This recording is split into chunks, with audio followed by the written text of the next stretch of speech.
Apesar de ser iconicamente um personagem do lado dos mocinhos desde a sua criação, o Professor Xavier já passou por uns momentos bem conturbados nas HQs. O mesmo já demonstrou um interesse romântico na Jean Grey, mesmo com a diferença de idade absurda entre os dois personagens, e isso quando ela era apenas uma novata nos X-Men. Sem contar a fase em que ele absorveu o lado maligno do Magneto após desligar sua mente para salvar o mundo. A fase do massacre foi literalmente um massacre, matando praticamente todos os heróis que o Xavier chamava de aliados. Até mesmo seus pupilos entraram nessa, cara. Mas dessa vez ele realmente estava indo contra os seus princípios por vontade própria e se tornando um obstáculo para os X-Men. Isso tudo graças ao Senhor Sinistro, o vilão que inverteu toda a noção de poder que conhecíamos e foi muito além que um simples vilão dos mutantes. Eu já trouxe aqui no canal um vídeo explicando como o personagem havia destruído o universo e estava em busca de se tornar uma entidade cósmica. Quando o Sinistro estava para alcançar esse estágio final, ele foi barrado pelo Nathaniel Essex original, que havia chegado nesse patamar primeiro que o Sinistro, se tornando o Enigma. O Enigma é tão poderoso que pode acompanhar todas as linhas do tempo ao mesmo tempo, cara, e até mesmo manipulá-las para garantir que ele sempre vai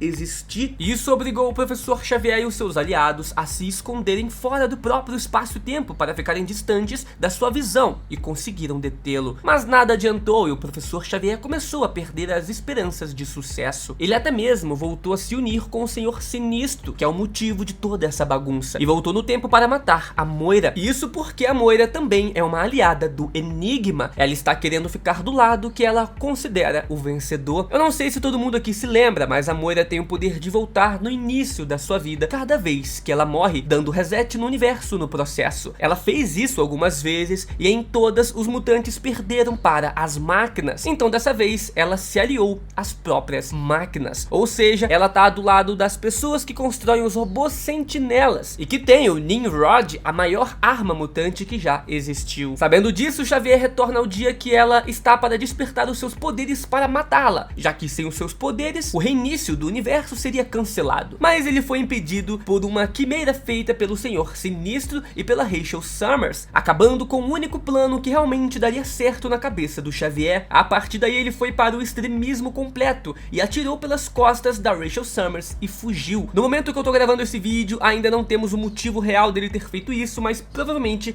é relacionado a Fênix. Paralelamente, enquanto o Professor Xavier fazia tudo isso, os mutantes na Terra estavam passando um sufoco contra a Orchis. O Ciclope até mesmo estava para ser executado em um julgamento público e foi salvo no último minuto, mas a real batalha é na Sala Quente Branca, a sala onde fica a verdadeira forma da Fênix Negra. Algumas edições atrás, a Mãe Justa, outra clone do Nathaniel Essex, entrou na dimensão e também tentou se tornar um enigma, mas fracassou. Porém, ela ter ido para lá e levado com ela vários mutantes quebrou a dimensão e feriu a Fênix, que estava debilitada desde então. O problema é que ela é uma das poucas coisas na existência que consegue lutar contra o enigma, então os mutantes estão a todo custo tentando fazê-la voltar. O plano principal era fazer com que o Adam Phase, mutante capaz de abrir portais, conversando com o universo, criasse um portal para a Sala Quente Branca para Hope Summers entrar. Ela foi em um tom de despedida e sem querer levou o Legião, que estava na forma de uma espada, mas logo trocou por uma arma para se adequar ao gosto da Hope Summers. Ambos perseguem a Fênix e a Hope começa a sentir fortes dores, porque o Enigma voltou no tempo e estava tentando manipular a mãe da Hope Summers antes dela nascer para evitar tudo isso. Mas a Jean junto da Fênix também voltam no tempo e impediram o personagem, colocando uma marca da Fênix na mãe da Hope Summers, e assim descobrimos o motivo da Hope então ser a Messias Mutante, a salvadora de todos. Vai muito além dela ser a primeira a nascer após a Dinastia M. Ela foi criada pela própria Fênix e agora ela estava lá para salvá-la. Hope Summers então atira na Fênix usando o Legião e instantaneamente morre, já que a vida das duas estavam ligadas, mas a Fênix volta dos mortos e se prepara para voltar à ativa. O problema é que o Xavier não faz ideia de que isso está acontecendo e se aliou às máquinas para fazer um acordo de que elas iriam vencer e poupar a vida dos mutantes. O Xavier até tenta conversar com o Scott, mas ele não recebeu muita moral e atualmente está trabalhando ao lado do robô sentinela Nimrod, até mesmo manipulando a mente dos humanos para que o plano das máquinas tenha um sucesso. No final, o Professor Xavier chegou na mesma conclusão que a Moira: as máquinas sempre vencem, são uma constante em todas as linhas do tempo até agora. Se for para perder entenderem que sejam se rendendo e mantendo a vida dos que forem exterminados. Mas é aquilo, obviamente as máquinas não vão ganhar e os mutantes não serão exterminados, mas a Era de Krakoa, pelo menos como conhecemos, está chegando ao fim. Resta saber se a Marvel vai voltar ao status de mutantes, né, em um colégio lutando para serem aceitos, ou se vão ir para outra pegada. Até porque a colônia mutante de Marte ainda existe, e lá deve ser bem melhor do que ficar sofrendo preconceito e morte aqui na Terra. Fora que os mutantes de Krakoa, que estão na Sala Quente Branca, ainda estão reunidos na forma de um conselho silencioso. E Krakoa, no caso a ilha de Krakoa, foi salva da organização Orcs, né, pelo Fanático no último segundo.